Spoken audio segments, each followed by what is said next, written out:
Hello everybody, good evening to all of you and welcome to eSaral. This is Dr. Shivani Bhargava. आज का जो हमारा session है human physiology में breathing and exchange of gases, छोटू से टॉपिक्स है, छोटू से चैप्टर्स है। यहां से इनमें से जो इनके जो सब टॉपिक्स है इनमें नीट का प्यार क्या है, अधिकतर क्वेश्चन एग्जामिनर कहां से पूछता है, एग्जामिनर के फेवरेट सब टॉपिक्स क्या है, अगर ये हमें किसी चैप्टर के पहले मालूम चल जाए तो मेक इट श्योर आप एक इंडेक्स बनाएंगे पेज छोड़कर पहले ही। जो चैप्टर्स पहले ही पढ़ चुके नीट का प्यार उसका बाद में भी लगाया तो चेक कर लीजिए वो एक पेज वहां पर जहां पर हर चैप्टर में हर टॉपिक का वेटेज मुझे पता होना चाहिए कि आज के 15 साल के अंदर यहां से इतने क्वेश्चन पूछे गए हैं। फिर जब वो टॉपिक आ रहा है चैप्टर के अंदर आप उसके ऊपर ही लिख लेंगे इतने क्वेश्चन आए। आप चाह कर भी आपका दिमाग जब उस टॉपिक को पढ़ रहा होगा और उस पर हाईलाइटेड होगा यहाँ से भैया 5 बारी क्वेश्चन, यहाँ से 7 बारी क्वेश्चन, यहाँ से 8 बारी क्वेश्चन, आप चाह कर भी वहां गलती नहीं कर पाएंगे। तो यही एक तरीका है और वैसे ऐसा होना नहीं चाहिए, बट कोई चैप्टर है मान लीजिए सेशन एंड में आपका रिवीजन से स्किप हो रहा हो या आप उसको समय नहीं दे पा रहे हो प्रॉपर, चाहे वो फिजिक्स में हो, चाहे केमिस्ट्री में हो, चाहे बायोलॉजी में हो, तो कम से कम नीट का प्यार तो एकदम ऑन टिप्स हम करके जाएंगे ही जाएंगे। ठीक है, तो इस breathing and exchange of gases के अंदर, breathing and exchange of gases chapter के अंदर नीट का प्यार क्या है, किस साल में कितने क्वेश्चन इस पर्टिकुलर सब्जेक्ट के, इस पर्टिकुलर चैप्टर के सब टॉपिक्स के पूछे गए हैं, ये हम बात करेंगे।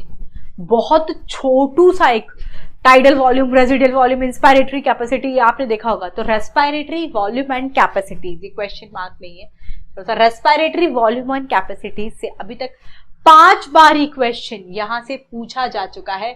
2017 के अंदर, 2010 के अंदर, 2009 के अंदर और 2018 के अंदर भी 2 बारी पूछा गया है।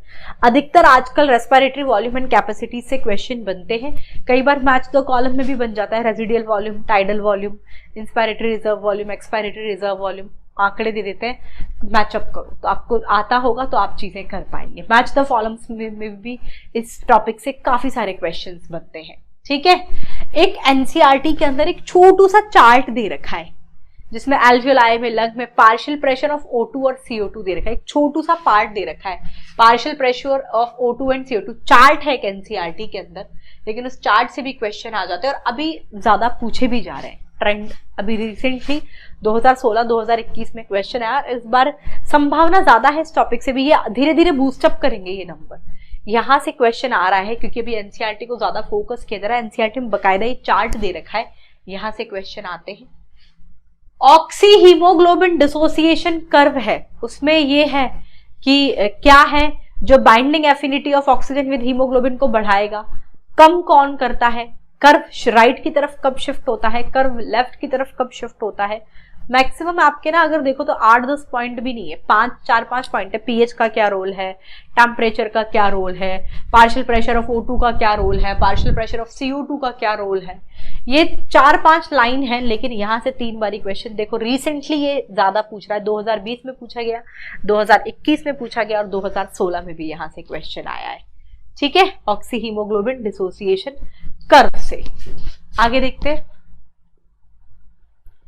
डिसऑर्डर्स ऑफ रेस्पिरेटरी सिस्टम, इसमें अस्थमा एक एम्फिसिमा है जिसका मेजर कॉज सिगरेट स्मोकिंग बताते हैं क्या होता है, बहुत फेवरेट क्वेश्चन है। बाकी और भी डिसऑर्डर्स दे रखे हैं बट अस्थमा और specifically emphysema this is one of the favourite disorder जहां से क्वेश्चन अधिकतर पूछा जाता है।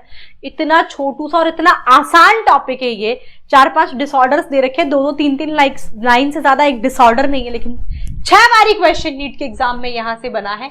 2016 में 2 बारी, 2015 में, 2012 में, 2018 में, 2019 में यहां से क्वेश्चन पूछा गया है। इंपॉर्टेंट टॉपिक है, should be on your finger tips.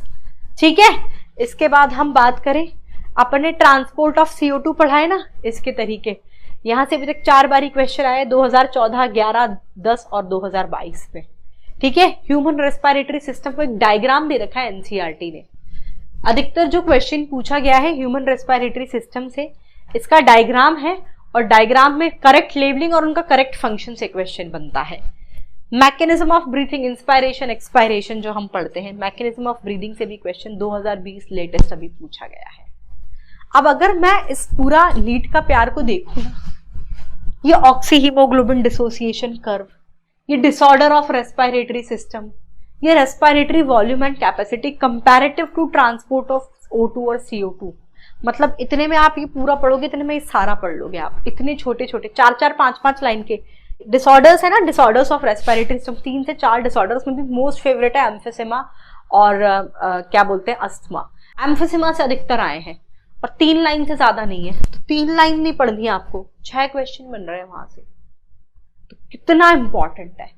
अब वो डिसऑर्डर के पहले ही आपने 6 क्वेश्चन लिख लिया तो आपका दिमाग अब बोल गया 3 लाइन, इसमें तो एक शब्द मुझे एकदम ऐसे होना चाहिए कि नींद में से उठा के पूछ ले तो पूछ लो। रेस्पिरेटरी वॉल्यूम एंड कैपेसिटी आंकड़े याद करने सिंपल से फॉर्मूले हैं, बड़ा आसान है, लेकिन देखो क्वेश्चन 5 बार ही आ चुका है। ऑक्सी हीमोग्लोबिन डिसोसिएशन कर्व सिर्फ 2 वो 3-3 4-4 फैक्टर्स हैं कि ये बढ़ेगा तो क्या होगा, ये घट रहा है तो क्या होगा, इतना आसान है, यहां से क्वेश्चन आ रहा है। तो इस तरीके से चीजें आती हैं।